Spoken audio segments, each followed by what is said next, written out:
Good evening students. இன்னைக்கு நம்ம 12th important 5 mark சீரியஸில் பார்க்க போகிறது செகண்ட் லெசனோட ஒரு இம்பார்ட்டன்ட் கொஸ்டின், வீட்ஸ்டோன் பிரிட்ஜ். ஓகேவா?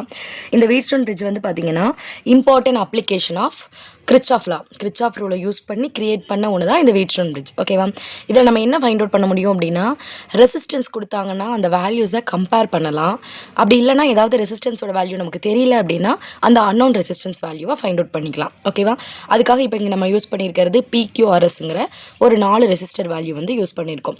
தென் ஒரு கால்வனாமீட்டர், அதுக்கப்புறம் ஒரு பேட்ரி, இவ்வளோ தான்.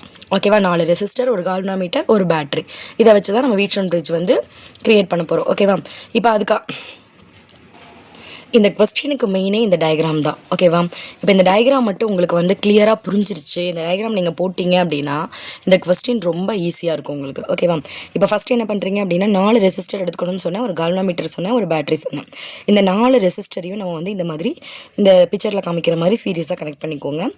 ஏக்கும் சிக்கும் இன்பிட்வீனில் பேட்டரி, பிக்கும் டிக்கும் இன்பிட்வீனில் கால்வனாமீட்டர் கனெக்ட் பண்ணணும். அதுக்கப்புறம் கரண்ட்டோட டேரக்ஷன் எப்படி இருக்கணும்னா, இப்போ இந்த ஏ பாயிண்ட் இருக்குல்ல, ஏ பாயிண்ட்லேருந்து இந்த 2 கரண்ட்டும் வெளியில் போகிற மாதிரி இருக்கணும். இந்த ஏவை விட்டு வெளியில் போகிற மாதிரி ஏரோ மார்க் இருக்கணும். ஏரோ மார்க் ரொம்ப இம்பார்ட்டன்ட். ஸோ இது I1, இது I2. ஓகேவா? அடுத்து அப்படியே ஆப்போசிட்டில் இந்த பாயிண்ட்டுக்கு, இந்த சிங்கிற பாயிண்ட்டுக்கு இந்த 2 லைன்லேருந்து ஏரோ மார்க் உள்ளே வர மாதிரி இருக்கணும். இது I3, I4ன்னு எடுத்துக்கிறோம். I1, I2, I3, I4 ஏலேருந்து வெளியில் போகணும், சிக்கு உள்ளே வர மாதிரி நம்ம ஏரோ மார்க் போட்டுக்கணும். ஓகேவா? நெக்ஸ்ட் வந்து இது வந்து பேட்டரி, நமக்கு நடுவில் வந்து பார்த்தீங்கன்னா கால்வனாமீட்டர் கனெக்ட் பண்ணியிருக்கோம். ஓகேவா? BD எண்டில் கால்வனாமீட்டரும் AC எண்டில் எப்சிலானும் கனெக்ட் பண்ணியிருக்கோம். அதே மாதிரி இப்போ இந்த ரெசிஸ்டருக்கு நேம் கொடுக்குறீங்களா, நேமும் இம்பார்ட்டன்ட். நேம் பாருங்கள், இந்த மாதிரி Z ஷேப்பில் கொடுக்கணும், PQRS. ஏ இங்கே ஸ்டார்ட் பண்ணால் அப்படியே கண்டினியூஸாக வரணும், ABCDA. ஓகேவா? ரெசிஸ்டர் எப்படி கொடுக்கணும், PQZ ஷேப்பில், PQRS. ஓகேவா? கரண்ட் எப்படி இருக்கணும், மேலே கீழே, I1, I2, இந்த சைடு I3, I4. ஏவை விட்டு 2 வெளியில் போகணும், சிக்கு 2 உள்ளே வர மாதிரி போட்டுக்கணும். ஓகேவா? டயக்ராம் புரிஞ்சிருக்கும்னு நினைக்கிறேன்.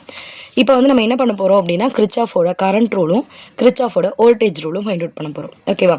இப்போ கிரிச்சாஃபோட கரண்ட் ரூல் என்ன அப்படின்னா, இப்போ நான் இந்த ஜங்ஷன் எடுத்துக்கிட்டேன்னு வச்சுக்கோங்க. இந்த ஜங்ஷனில் டோட்டல் கரண்ட்டோட வேல்யூ ஈக்குவல் டு 0.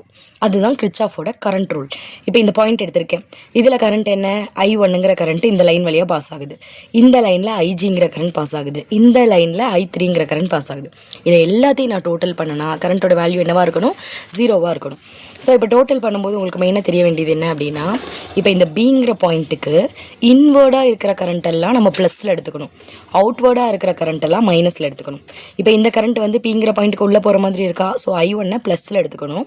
இந்த பாயிண்ட்லேருந்து IG வந்து வெளியில் போகிற மாதிரி இருக்கா, அப்போ மைனஸில் எடுத்துக்கணும். இந்த பாயிண்ட்லேருந்து I3யும் என்ன பண்ணுது, வெளியில் போகிற மாதிரி இருக்குது. ஸோ இது எல்லாத்தையும் வந்து பார்த்தீங்கன்னா மைனஸில் எடுத்துக்கணும். புரிஞ்சா? இதுதான் கிரிச்சாஃபோட கரண்ட் ரூல். அடுத்து கிரிச்சாஃபோட வோல்டேஜ் ரூல் என்ன அப்படின்னா, இதில் வந்து ஏதாவது ஒரு லூப் எடுத்துப்போம். ஸோ இந்த மாதிரி க்ளோஸ்டு லூப் எடுத்துருப்போம். இந்த க்ளோஸ்டு லூப்பில் இருக்கிற வோல்டேஜோட வேல்யூ, அதாவது கரண்ட் இன்ட்டு ரெசிஸ்டர், அதே மாதிரி இங்கே இருக்க கரண்ட் இன்ட்டு இதான் இங்கே ரெசிஸ்டர், அதே மாதிரி இதில் இருக்க கரண்ட் இன்ட்டு ரெசிஸ்டர், இது எல்லாத்தையும் நம்ம ஆட் பண்ணோம்னா ஆன்சர் வந்து 0வாக இருக்கணும். ஓகேவா? ஸோ இப்போ பாருங்கள், ஏலேருந்து B, Bலேருந்து D, D to A. So இந்த கரண்ட்டையும் ரெசிஸ்டரையும் மல்டிப்ளை பண்ணு, ப்ளஸ் இந்த கரண்ட்டையும் ரெசிஸ்டர் மல்டிப்ளை பண்ணும், ப்ளஸ் இந்த கரண்ட்டையும் ரெசிஸ்டரையும் மல்டிப்ளை பண்ணும். இது எல்லாத்தையும் ஆட் பண்ண ஆன்சர் வந்து ஈக்குவல் டு 0ன்னு வரணும். ஓகேவா? ஸோ இப்போ இதை தான் வந்து நம்ம இந்த இதில் வந்து யூஸ் பண்ண போகிறோம். சரியா? ஸோ இப்போ ஃபஸ்ட்டு ஒன் பாருங்கள், கிரிச்சாஃபோட கரண்ட் ரூல் நம்ம யூஸ் பண்ணோம். என்னென்ன ஜங்ஷனுக்கு, B ஜங்ஷனுக்கும் D ஜங்ஷனுக்கும். சரியா? இப்போ B ஜங்ஷனுக்கு நம்ம யூஸ் பண்ணும்போது இப்போ கரண்ட்டு இன்வேர்டாக இருக்குது, இது I1. IG வந்து இந்த பாயிண்ட்லேருந்து வெளியில் வருது, ஸோ மைனஸ் IG. அதே மாதிரி I3யும் இந்த பாயிண்ட்டை விட்டு வெளியில் வருது, minus I3. So I1 plus minus IG minus I3. அதுதான் இங்கே வந்து ஃபஸ்ட் ஈக்குவேஷனாக எழுதியிருக்கோம். I1 minus IG minus I3 equal to 0. அதே மாதிரி Dங்கிற ஜங்ஷனுக்கு, இப்போ இந்த ஜங்ஷனுக்கு நம்ம அப்ளை பண்ண போகிறோம். இந்த ஜங்ஷன்லேயும் பாருங்கள், இந்த ஏரோ மார்க் இந்த பாயிண்ட்டை விட்டு வெளியில் போகுது, இந்த ஏரோ மார்க் உள்ளே வர மாதிரி இருக்குது, இந்த ஏரோ மார்க்கு உள்ளே வருது. ஸோ I2 கரண்ட் வந்து இன்வேர்டாக இருக்குது, ப்ளஸில் எடுத்துக்கணும். IGயும் இன்வேர்டாக இருக்குது, ஸோ ப்ளஸில் எடுத்துக்கணும். I4 அவுட்வேர்டில் இருக்குது, ஸோ மைனஸ் எடுத்துக்கணும். சரி, I4க்கு மட்டும் மைனஸ், அதான் இங்கே போட்டிருக்கோம். I2 plus IG minus I4 equal to 0. So current rule வந்து 2 ஜங்ஷனுக்கும் நம்ம அப்ளை பண்ணியாச்சு. அடுத்த கிரிச்சாஃபோட வோல்டேஜ் ரூல் அப்ளை பண்ணணும். இப்போ வோல்டேஜ் ரூலை பொறுத்த வரைக்கும் நம்ம ஃபஸ்ட் எடுத்துக்கிற லூப் என்ன அப்படின்னா, ABDA, இந்த ட்ரையாங்கிள் மட்டும் எடுத்துக்கிறோம். ஸோ என்ன பண்ணணும்னு சொன்னால், கரண்ட்டையும் ரெசிஸ்டரையும் மல்டிப்ளை பண்ணி ஆட் பண்ணணும்னு சொன்னேன். ஸோ இங்கே இருக்க கரண்ட் என்ன, I1P. இப்போ நமக்கு என்ன டேரக்ஷன்னா, ஏலேருந்து பிக்கு போகணும், பிலேருந்து சிக்கு வரணும், சிலேருந்து டிக்கு போகணும். சரியா?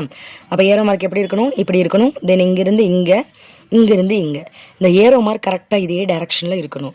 ஏதாவது ஆப்போசிட்டாக இருந்துச்சுன்னா அந்த இடத்துல மைனஸ் போடுவோம். இப்போ A to B arrow mark டேரெக்டாக இருக்கா? So I1 into B. அடுத்து பியிலேருந்து எங்கே போகணும்? டிக்கு போகணும். ஸோ அதே மாதிரி தான் ஏரோ மார்க் இருக்குது. IG இன்ட்டு ஜி ப்ளஸில் போடணும். அடுத்து டியிலேருந்து ஏக்கு போகணும். I2 into R. ஆனால் ஏரோ மார்க் எப்படி இருக்குது? டியிலேருந்து ஏக்கு போகாமல் ஏலேருந்து டிக்கு வர மாதிரி ஏரோ மார்க் இருக்குது. அப்போ நம்ம என்ன பண்ணணும்?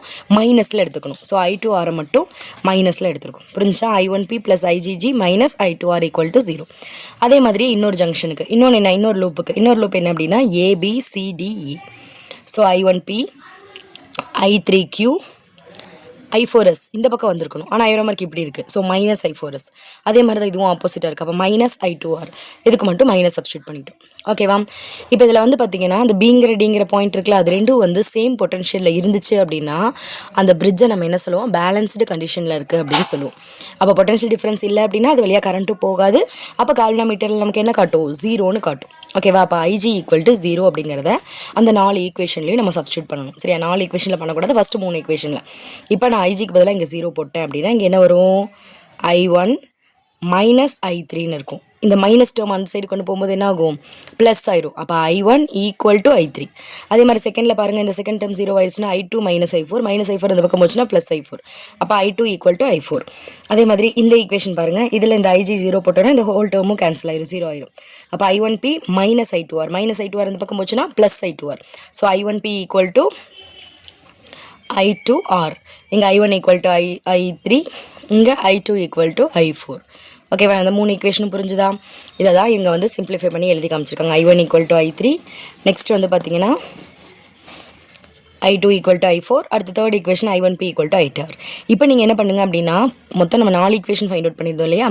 அதில் தேர்ட் ஈக்குவேஷனில் நம்ம சால்வ் பண்ணி இங்கே கொண்டு வந்திருக்கோம். இதை கொண்டு போய் ஃபோர்த் ஈக்குவேஷனில் சப்ஸ்டியூட் பண்ணுங்கள். இப்போ இங்கே I1Pன்னு இருக்கல, அதுக்கு பதிலாக நம்ம என்ன போடலாம்? I2R போடலாம். ஓகேவா? இப்போ இந்த I2Rம் மைனஸ் I2Rம் கேன்சல் ஆகிடும். பேலன்ஸ் என்ன இருக்கும்? I3Q minus I4S. அந்த மைனஸ் டேர்ம் அந்த சைடு கொண்டு போயிட்டோம்னா I3Q ஈக்குவல் டு I4S. இப்போ நம்ம என்ன பண்ண போகிறோம்னா இந்த 2 ஈக்குவேஷனையும் டிவைட் பண்ண போகிறோம். ஓகேவா? இதில் I1P அப்படின்னா நம்ம ஆல்ரெடி தெரியும் I1 ஈக்குவல் டு என்ன ஃபைண்ட் அவுட் பண்ணோம்? I3ன்னு ஃபைண்ட் அவுட் பண்ணோம். ஸோ இது I3 ஆயிடும். அதே மாதிரி I2 ஈக்குவல் டு I4ன்னு ஃபைண்ட் அவுட் பண்ணோம். ஸோ இப்போ இதை 2 சப்ஸ்டியூட் பண்ணும்போது இங்கே என்ன வரும்? I3P பை இதை டிவைட் பண்ணால் I3Q ஈக்குவல் டு அந்த பக்கம் பார்த்தீங்கன்னா I2R டிவைடட் பை I4S. இதில் I3 கேன்சல் ஆயிரும். இங்கே I4 இங்கே I4 ரெண்டு கேன்சல் ஆயிரும். So P/Q equal to R/S. ஓகேவா? புரியுதா? இந்த டேர்மையும் தான் வெயிட் பண்ண போகிறோம். நம்ம ஆல்ரெடி ஃபைண்ட் அவுட் பண்ணதில் I2ஓட வேல்யூ I4க்கு ஈக்குவல் I1ஓட வேல்யூ I3க்கு ஈக்குவல். ஸோ இந்த I1க்கு பதிலாக I3 போட்டுக்கலாம், I2க்கு பதிலாக I4 போட்டுக்கலாம். அப்போ I4 கேன்சல் ஆயிரும், R/S. இங்கே I3யும் கேன்சல் ஆயிரும், P/Q. இதை தான் நம்ம என்ன சொல்கிறோம் அப்படின்னா கண்டிஷன் ஃபார் பிரிட்ஜ் பேலன்ஸ். ஓகேவா? வீட்ஸ்டோன் பிரிட்ஜோட பேலன்ஸ்டு கண்டிஷன் வந்து P/Q ஈக்குவல் டு R/S. ஓகேவா? இதில் ஏதாவது டவுட் இருந்தால் கமெண்ட் செக்ஷனில் சொல்லுங்கள். தேங்க்யூ.